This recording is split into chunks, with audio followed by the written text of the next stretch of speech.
Lozenges की 3 बेटियां थीं। तीनों बेटी बहुत ही सुंदर थी। सबसे बड़ी राजकुमारी का नाम था चेरी और मंझली राजकुमारी का येरी नाम था और सबसे छोटी और चंचल राजकुमारी का नाम था एलिना था। सब बहुत हंसी खुशी से रहते थे। सब कुछ अच्छे से चल रहा था। एक दिन राजा लॉजेंस अपनी बेटियों के साथ खाना खा रहे थे। आज मैं आप तीनों से एक सवाल पूछता हूँ। हाँ पिताजी, पूछिए ना। अरे बताओ तो तुम लोग किसके भाग्य का खाती हो? पिताजी, आप मेरे पिताजी हैं और मैं आपकी बेटी हूँ, इसलिए मैं आपके भाग्य का खाती हूँ। अरे गेरी, तुम बताओ तुम किसके भाग्य का खाती हो? अरे पिताजी, आप ऐसा क्यों पूछ रहे हैं? आप एक राजा हैं और मैं आपके राज्य में रहती हूँ, इसलिए मैं राजा यानी आपके भाग्य का खाती हूँ। लॉजेंस अपने दोनों बेटियों के जवाब से बहुत ही खुश था। उसने अपनी तीसरी बेटी को अपने पास बुलाया। रीना, तुम बताओ तुम किसके भाग्य का खाती हो? पिताजी, हर इंसान और पशु पक्षी भी अपने भाग का खाते हैं, इसलिए मैं भी अपने हक का खाती हूँ। एलिना की ये बात सुनकर लॉजेंस को गुस्सा आ गया। ठीक है, अगर तुम अपने हक का खाती हो तो यहाँ से निकल जाओ। मैं भी देखता हूँ तुम्हारा भाग्य कितना बलवान है।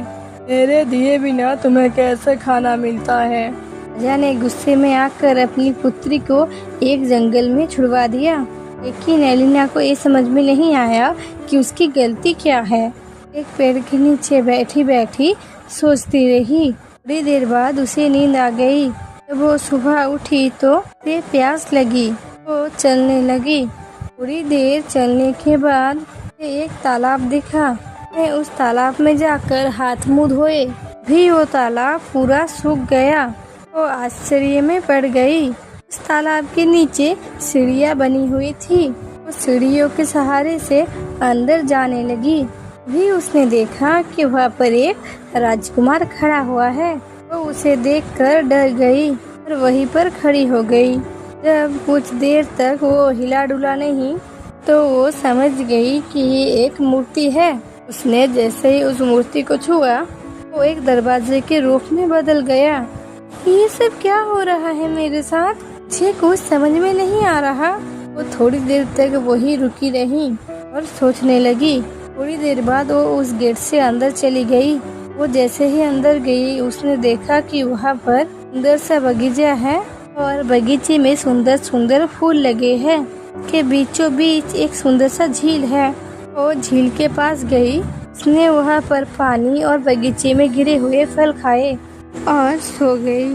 तभी उसके सपने में एक एंजल आई। अरे बेटी, तुम परेशान मत हो, मैं मुझ पर भरोसा है ना, डरो मत, मैं हमेशा तुम्हारे साथ हूँ। जब तुम जागोगी तुम्हें एक राजकुमार दिखाई देगा। उस राजकुमार को तुम छू लेना। जैसे ही उस राजकुमार को छूओगी वो एक बहुत बड़े दरवाजे में बदल जाएगा। जब तुम उस दरवाजे के अंदर जाओगी तुम्हें एक महल दिखाई देगा। तुम उस महल के अंदर चली जाना। अंदर जाते ही तुम्हें 3 कमरे दिखाई देंगे। इसमें 3 सुंदर राजकुमार दिखाई देंगे। दिखने में तो एक जैसे होंगे। तुम उन तीनों को छूती हुई आगे बढ़ना। तीनों जाग जाएंगे। तब तुम्हें एक कमरा दिखाई देगा। जैसे ही तुम उस दरवाजे को खोलोगी तुम्हें वहाँ पर एक सुंदर राजकुमार दिखेगा और जैसे ही तुम उसे छुओगी वो जग जाएगा। जैसे ही जगे तुम उसके गले में फूलों का हार डाल देना, वही तुम्हारा पति होगा। इतने में एलिना की आँख खुल गई। वो हड़बड़ाकर उठ गई। ये सब क्या हुआ? वो सब एक सपना था? सच में ऐसा होगा? ना सोचती रही। थोड़ी देर में सूरज निकला। अपने बगीचे से फूल उठाए और उन फूलों से हार बनाने लगी। जैसे ही वो पीछे मुड़ी से एक राजकुमार दिखाई दिया। जी, ये तो बिल्कुल ऐसा ही हो रहा है जैसा सपने में एंजल ने कहा था। एलिना ने उस राजकुमार को छुआ। वो एक दरवाजे में बदल गया। वो आगे चली गई। फिर उसने महल को देखा। अपने महल के अंदर गई और 3 राजकुमारों को छुआ। उसके बाद वो कमरे में गई, ने उस राजकुमार को छुआ और उसके जागते ही उसने के गले में वरमाला डाल दिया। राजकुमार ने अपने गले से वरमाला निकाल उसके गले में डाल दिया। इतने में ही शहनाई की आवाज आने लगी। दोनों ने विवाह किया। बहुत देर से एलिना के मन में एक बात चल रही थी। मेरे मन में बहुत देर से एक बात चल रही है, मैं आपसे पूछूं? हाँ पूछो। आप कौन है और वो 3 राजकुमार कौन है? ये क्या रहस्य है, ये बताइए। वो तीनों राजकुमार मेरे भाई थे। सबको एक महात्मा पुरुष ने श्राप दिया था। जाने में मेरे भाई ने एक मृग और मृगनी की शिकार किया था, की वजह से वो दोनों पूरी तरह से घायल हो गए। मरते मरते उन्होंने मेरे भाइयों को आजीवन सोने का श्राप दिया। तब मुझे ये बात पता चली, भागा भागा वहाँ पर गया। उन्होंने मुझे ये कहते हुए श्राप दिया कि तुम्हारे राज्य में ये सब हुआ है, इसलिए तुम भी पाप के भागी हो। उनसे माफी मांगने लगा। माफी मांगने पर उन्होंने कहा, मैं अपना दिया हुआ श्राप तो वापस नहीं ले सकता, मैं इसका एक उपाय बता सकता हूँ। उन्होंने उपाय बताते हुए कहा, सबको धर्मो तो कन्या तुम्हें और तुम्हारे तीनों भाई को छुएगी, जब आपकी उसी अवस्था में आ जाओगे। बस तुमने आकर हम सबको एक नया जीवन दिया है। राजकुमार की बात सुनकर एलिना ने भी अपने साथ हुई सारी बात बताया किस तरह बिना अपराध के उसे दंड दिया गया और वो यहाँ तक पहुँची। राजकुमार ने उसे गले से लगा लिया।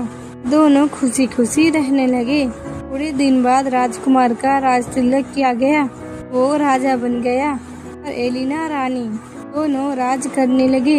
ये राजा रानी बनने से उनकी प्रजा खुश थी। उनके राज्य में सब कुछ अच्छे से चल रहा था।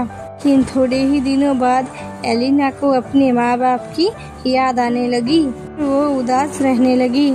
क्या हुआ एलिना, तुम ऐसे उदास क्यों बैठी हो? मुझे अपने पिता की बहुत याद आ रही है। मैं उनसे मिलना चाहती हूँ। पता नहीं वो लोग कैसे हैं। मेरी बहनें, मेरी माँ, सब पता नहीं कैसे है। मुझे उनकी बहुत याद आ रही है। मेरे पिताजी को भी शायद अपनी गलती का एहसास हो चुका होगा। अगर ऐसा है तो चलो हम उनसे मिलने चलते हैं। तुम परेशान मत हो, हम कल ही तुम्हारे घर जाएंगे। वो राज से ठाट के साथ वहाँ पहुँचे। तो राजा लॉजेंस ने देखा कि राजा उनकी राज्य की ओर अपनी सेना और हाथी घोड़ों के साथ आ रहा है। वो डर गए, लेकिन वो कुछ भी नहीं कर सकते थे कि उनके अपने सारे खजाना खाली हो चुका था। कि दोनों दामाद उनसे राज्य में हिस्सा मांग रहे थे। उनकी प्रजा भी दुखी थी। राजा लॉजेंस बहुत परेशान हो चुके थे। वो दोनों उनके सामने आए तो वो एलिना को रानी के भेष में देखकर पहचान ही नहीं पाए।